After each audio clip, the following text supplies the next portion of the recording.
Pintu masuk menjadi TKI di luar negeri. Bekal menjadi TKI itu apa saja sih? Dalam video ini aku mau jelaskan beberapa tentang bekal kita ketika mau menjadi TKI kerja ke luar negeri. Itu baik TKL maupun TKW ya. Yang pertama itu adalah yang harus kita pahami adalah negara tujuan yang mau kita datangin. Contohnya Taiwan. Di Taiwan itu menggunakan bahasa Mandarin. Terus di Singapura itu menggunakan bahasa Inggris dan bahasa Mandarin juga. Kantonis juga ada di sana. Hokkien juga ada. Kalau tujuan kamu itu ke Hong Kong, maka kamu harus belajar bahasa utama di negara Hong Kong, yaitu Kantonis. Banyak sekali anak Taiwan, Singapura itu hanya mengandalkan bahasa Inggris dan bahasa Mandarin. Tapi ketika kamu itu ingin kerja ke Hong Kong, kamu harus bisa mempelajari dan menguasai sedikit banyak bahasa Kantonis. Kenapa negara Hong Kong itu mengutamakan bahasa Kantonis? Karena itu memang bahasa negara nasional mereka.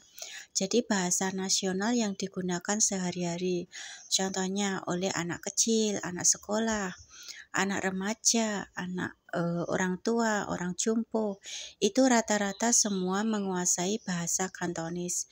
Jadi ketika kita itu masuk ke Hong Kong, ketika kita itu bisa belajar bahasa Kantonis dan bisa bicara Kantonis, mendengarkan perintah dalam bahasa Kantonis, maka kesempatan kita untuk mencari majikan itu jauh lebih besar. Terkadang ada juga CC yang mengandalkan bahasa Inggris. Jadi ketika kamu kerja di Hong Kong, kamu hanya bisa bahasa Inggris, sedangkan job di Hong Kong itu bervariasi. Ada jaga bayi, jaga anak, jaga bobo, jaga kungkung, jaga orang cacat, dan lain sebagainya. Mereka mengutamakan bahasa Kantonis, walaupun ada sebagian majikan itu yang meminta bahasa Inggris atau Mandarin. Jadi kalau kita mau menjadi TKW ke luar negeri, ada baiknya kita itu menguasai bahasa yang kita tuju. Negara yang kita tuju itu menggunakan bahasa apa? Jadi seperti itu ya. Terus selain bahasa apalagi ya? Selain bahasa adalah skill atau kemampuan. Jadi ketika kita mau kerja ke luar negeri, kita itu harus punya kemampuan. Contohnya, semisal di Hong Kong, Taiwan, Singapura, Malaysia, itu kita harus menguasai bidang rumah tangga. Jadi perawatan anak, bayi, loyanka atau bisa disebut orang jompo, orang cacat. Kita harus belajar beberapa hal tentang pekerjaan rumah tangga, termasuk juga membersihkan rumah, memasak, juga belanja ke pasar dengan sendiri. Jadi tanpa bantuan majikan. Terus ketika kita sudah bisa belajar bahasa, belajar skill, terus apalagi yang perlu kita perhatikan untuk bekal menjadi TKI kerja ke luar negeri. Yang ketiga adalah wawasan atau yang bisa disebut adalah pengalaman. Cari tahu tentang tradisi di negara yang kita tuju, karena di luar negeri itu budaya, tradisinya itu tidak sama dengan negara kita. Jadi jangan kita terapkan seluruh apa yang pernah kita lakukan, budaya negeri kita terapkan di negara orang lain, karena bakal akan terjadi ketidaksamaan. Jadi untuk kita yang baru menginjakkan kaki di negara orang, ada baiknya kita itu bertanya, oh tradisinya seperti apa, budayanya seperti apa, aturan dan peraturan di negara yang kita tuju itu apa saja, seperti itu. Jadi kita harus wajib banyak mencari pengalaman atau wawasan lewat Google, video orang, atau mungkin juga bisa baca-baca di Google. Seperti itu ya. Terus di sini aku mau share ketika kita itu bekerja ke selain negara yang tidak ada kerjasama dengan Indonesia. Contohnya seperti ini ya. Sebagai contoh, kalau Hong Kong, Taiwan, Jepang, Korea, terus ada lagi Malaysia, Singapura, seperti itu ada kerjasama dengan Indonesia. Jadi ketika kita mau kerja ke tempat negara yang aku sebutkan tadi, visanya bisa diurus di negara kita. Jadi kita itu bisa mengajukan pekerjaan di negara yang aku sebutkan tadi, dan visanya bisa diurus di PT, dan turun visanya itu bisa langsung di Indonesia. Waktu kita berangkat itu kita sudah pegang visa negara tujuan. Terus ada lagi adalah ketika negara yang tidak bekerja sama dengan negara Indonesia. Apakah bekerja di negara tersebut itu ilegal? Jawabannya tidak ilegal, cuman bedanya adalah kita tidak mendapatkan dukungan dari negara kita sendiri. Kalau bekerjanya di negara tersebut mendapatkan dukungan dari negara tersebut dan visanya itu dilegalkan. Jadi contohnya Makau. Banyak sekali anak yang berpikir kalau di Makau itu kerjanya visa ilegal, tapi sebenarnya itu tidak ilegal. Karena apa? Di negara tujuan itu mereka memberikan visa kepada TKW atau TKL-nya itu di Makau ya contohnya. Itu mereka memberikan izin bekerja dengan legal, artinya resmi. Karena mereka itu benar-benar memberikan, oh anak ini mendapatkan izin yang resmi dari pemerintah Makau. Jadi untuk kalian yang pemula, masih rendah pengalamannya, masih minim itu wawasan kalian ketika bekerja di luar negeri, boleh dicari pengalaman di video-video anak-anak yang sudah lama sekali di luar negeri atau mungkin lama di Makau. Kalau kalian mengira anak Makau itu kerja di Makau itu ilegal, jawabannya tidak ya. Kalau kamu itu tetap bersikukuh kalau di Makau itu ilegal, itu jawabannya tidak ilegal, karena mereka itu di sana, kerja di sana itu sebagai turis. Mereka mengurus visanya itu di negara tujuan. Dan itu minusnya itu adalah tidak mendapatkan dukungan dari negara kita. Contohnya, untuk pemulangan TKW yang overstay atau bisa disebut OS itu tidak mendapatkan dukungan. Semisal kalian itu di sana itu ada masalah ingin dipulangkan, itu tidak ada pemerintah ingin cawe-cawe tentang urusan kamu, kenapa kamu kabur di negara orang kayak gitu. Tapi kalau kamu itu berangkat ke Makau dengan baik-baik, kamu sudah finish kerja, kamu ingin pulang ke Indonesia, itu juga ilegal. Negara kamu itu tidak ada masalah sama sekali. Kamu tidak bakal ditanya, oh kamu kenapa keluar negeri? Keluar negeri kalau memang di luar negerinya itu sebagai izinnya resmi, balik ke negara kita sendiri ya nggak masalah, nggak ada masalah, cuman kita tidak ada dukungan, itu saja. Terus menurut kalian anak-anak yang bekerja ke Polandia, ke Jerman, ke negara lainnya seperti itu, apakah mereka dapat dukungan dari pemerintah? Jawabannya tidak ya. Jadi sama seperti ketika kamu mendaftar ke Makau, mereka datang ke sananya itu resmi memakai paspor, membeli tiket, pulang pergi seperti itu.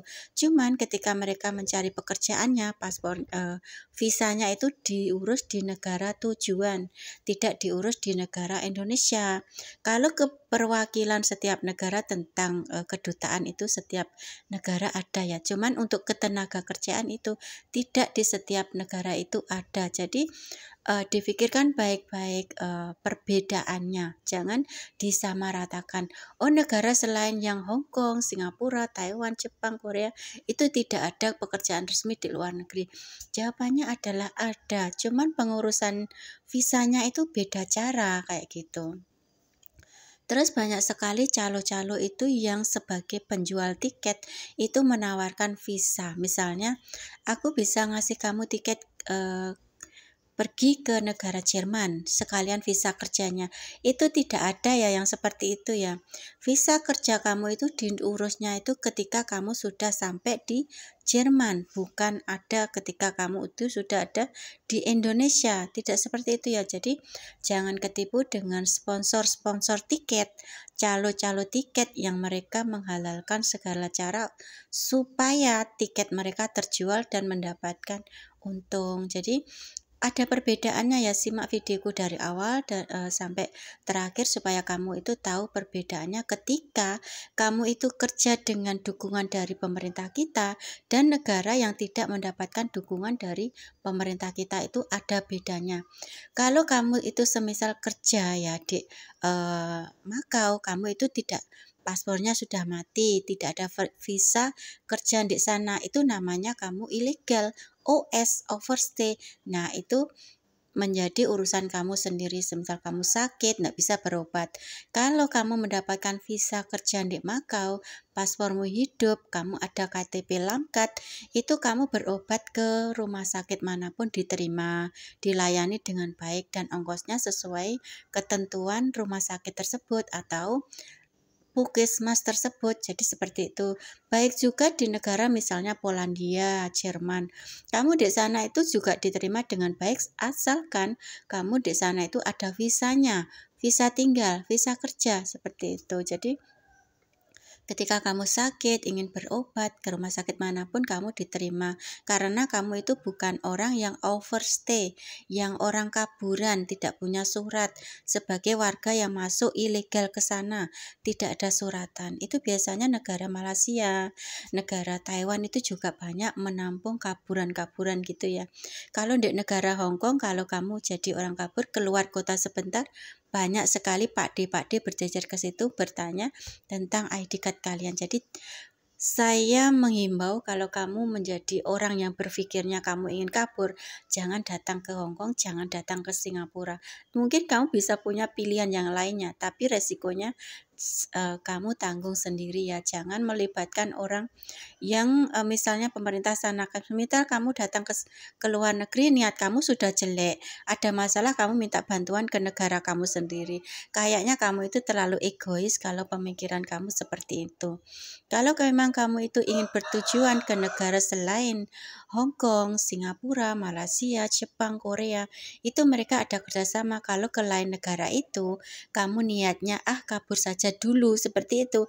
Kalau ada apa-apa ya jangan libatkan negara pemerintahan kamu sendiri karena kamu memang niatnya sudah jelek kayak gitu. Jadi berpikir panjang, kalau kamu ingin kabur dulu di negara orang, pikir-pikir dulu, bisa jadi kamu malah masuk ke perdagangan human trafficking kayak gitu ya. Jadi kamu itu bakal menjadi targetnya orang-orang yang tahu keberadaan kamu itu tidak ada surat ketika masuk ke negara orang. Jadi hati-hati banget ya. Dalam setiap videoku itu aku selalu share sesuatu supaya kamu itu lebih banyak pengalamannya, melihat kacamata di luar negeri itu seperti apa. Jangan ngawur, jangan sekali-kali ngawur atau tergiur menjadi anak overstay, OS, karena itu bakal merugikan diri kamu sendiri, menempatkan diri kamu sendiri dalam bahaya. Jadi berpikir baik-baik ketika kamu ingin kerja, meskipun kamu itu tujuannya itu Makau atau Polandia atau Jerman atau lain negara Eropa lainnya yang pengurusan visanya di negara tersebut, kamu tetap hati-hati. Bagaimana kalau kamu itu tidak mendapatkan kerjaan ketika kamu itu di negara yang tidak ada dukungan pemerintah? Langkah pertama yang harus kamu ambil adalah pulang saja dulu. Jadi intinya kamu sudah berusaha mencari pekerjaan di negara tersebut tapi belum dapat. Jadi pulang saja dulu. Jangan memaksakan diri untuk kabur di negara tersebut yang jelas-jelas tidak mendapatkan dukungan dari pemerintah kita. Jadi ketika kamu sudah memutuskan kerja menjadi TKW di negara Hong Kong, Taiwan, Singapura, Malaysia, Korea, Jepang, kamu harus mentaati peraturan yang disesuaikan oleh negara kita. Aku mau mengingatkan sekali lagi ya, ketika kamu itu bekerja ke Hong Kong, sesuaikan dengan bahasa negara tujuan kamu. Semisal kamu ingin kerja ke Makau, Makau itu menggunakan bahasa beraneka ya, ada Mandarin, Kantonis, Inggris, dan mungkin juga menggunakan bahasa lainnya. Mungkin juga Portugis karena di sana itu banyak orang Portugis. Dan yang kedua adalah kamu harus punya skill. Kalau kamu ingin mendapatkan pekerjaan dari negara yang tidak mendapatkan dukungan dari pemerintah, kamu juga harus membekali diri dengan skill. Contohnya, kamu bisa memasak enak, atau mungkin kamu bisa permesinan, atau mungkin kamu bisa pekerjaan perkebunan, atau mungkin menggunakan komputer atau dan lain sebagainya. Negara Polandia ataupun Jerman itu juga menuntut skill kalian ya, tidak bisa hanya berbekal bahasa saja. Jadi kamu butuh bahasa juga, butuh skill juga, kemampuan dalam bekerja. Apa yang menjadi keahlianmu itu bisa menjadikan kamu mendapatkan pekerjaan di luar negeri. Jadi tidak asal kamu itu berangkat ada tiket, ada sangu ya, tapi dalam badan kamu, fisik kamu harus ada perbekalan juga, yaitu semisal bahasa internasional kita adalah bahasa Inggris wajib ya. Kalau bahasa Inggris itu menurut aku pribadi ya, bahasa Inggris, bahasa negara tujuan Jerman ya bahasa Jerman, Polandia ya bahasa Polandia. Kalau Makau itu adalah bahasa Kantonis atau Mandarin, dan juga bisa memakai bahasa Inggris. Semoga sedikit video aku ini bisa menjadi pencerahan bagi kamu untuk membekali diri sebelum kalian itu menjadi TKI di luar negeri. Baik itu TKL, baik itu TKW. Modalnya ada 3, menurut aku pribadi ya. Kalau menurut orang lain aku kurang tahu. Yang pertama, bahasa. Yang kedua, skill atau kemampuan. Yang ketiga adalah wawasan, adalah pengalaman ketika kita itu tahu, oh negara tujuan yang mau kita datengin itu adalah budayanya, tradisinya seperti ini. Semoga kamu bisa masuk ke pintu sebagai TKI di luar negeri dan sukses di sana, pulang membawa hasil bisa dibuat untuk modal kalian.